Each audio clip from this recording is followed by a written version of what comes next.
Tadi ibu bilang minta dianterin ke terminal besok Sabtu. Tapi aku bilang, kamu ada shift weekend ya di toko. Aku bilang juga ke ibu, minta antar aja ke Tenanda. Lagian dia udah lama nggak nengokin ibu. Tapi beneran kan Pak, besok kamu ada kerjaan? Pak, Gimana tadi? maksudnya aku harus ngulangin gitu? Aku lagi rapat koordinasi dengan RT. Aku nggak denger. Sedekat ini nggak denger? Kayaknya masalahnya sepele ya, tapi yang nggak paham ilmunya bisa tersinggung beneran loh kalau lagi bicara tapi diabaikan. Sebenarnya suami tidak bermaksud mengabaikan, tapi otak laki-laki memang tidak bisa diajak multitasking. Ketika laki-laki sedang fokus pada suatu hal, maka ia tidak bisa memberi perhatian pada yang lain. Biar nggak memicu pertengkaran, sebaiknya suami istri perlu memahami perbedaan cara kerja otak laki-laki dan perempuan. Pertama, lapisan abu-abu pada otak laki-laki lebih tebal. Lapisan yang menyelimuti otak ini adalah bagian yang paling banyak mengandung badan sel syaraf dan berperan penting dalam memproses informasi ke otak. Laki-laki ternyata memiliki lapisan abu-abu 6,5 kali lebih tebal daripada perempuan. Ini membuat laki-laki lebih fokus saat mengerjakan sesuatu. Jadi jangan marah ya Bu kalau suami tidak merespon saat ia sedang sibuk. Kedua, lapisan putih pada otak perempuan lebih banyak. Iya, tepatnya 10 kali lebih banyak dari laki-laki. Fungsi lapisan putih pada otak ini adalah menjadi penghubung berbagai bagian lapisan abu-abu.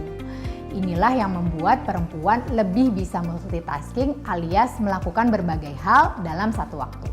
Ketiga, pusat verbal otak perempuan lebih banyak. Verbal center alias bagian otak yang digunakan untuk mengolah kata-kata pada otak laki-laki hanya satu bagian. Sementara verbal center perempuan ada di kedua belah otaknya. Inilah mengapa perempuan handal berbicara, sementara laki-laki lebih irit kata dan terkadang sulit mengungkapkan perasaannya. Jadi Pak, pahami mengapa istri bisa mengomel panjang lebar ketika melihat satu hal saja yang tidak sesuai keinginannya. Keempat, perbedaan bentuk aliran pada otak. Kalau bisa diibaratkan, otak itu seperti kumpulan bagian-bagian kecil yang saling mengalirkan sinyal listrik.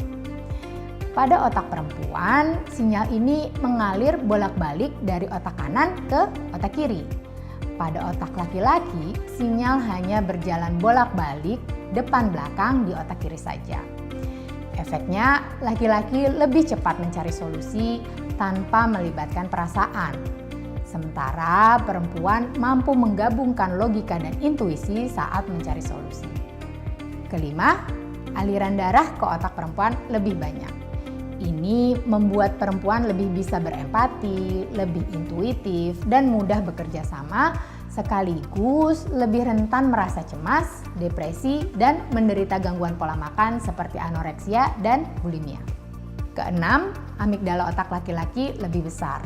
Amigdala bertugas merespon ancaman. Ini membuat laki-laki cenderung merespon ancaman secara fisik.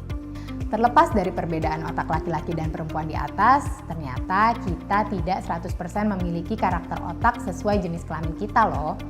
Kalau kita perempuan namun merasa sangat logis, jarang terpengaruh urusan hati saat mengambil keputusan, mungkin saja persentase otak laki-laki kita cukup besar.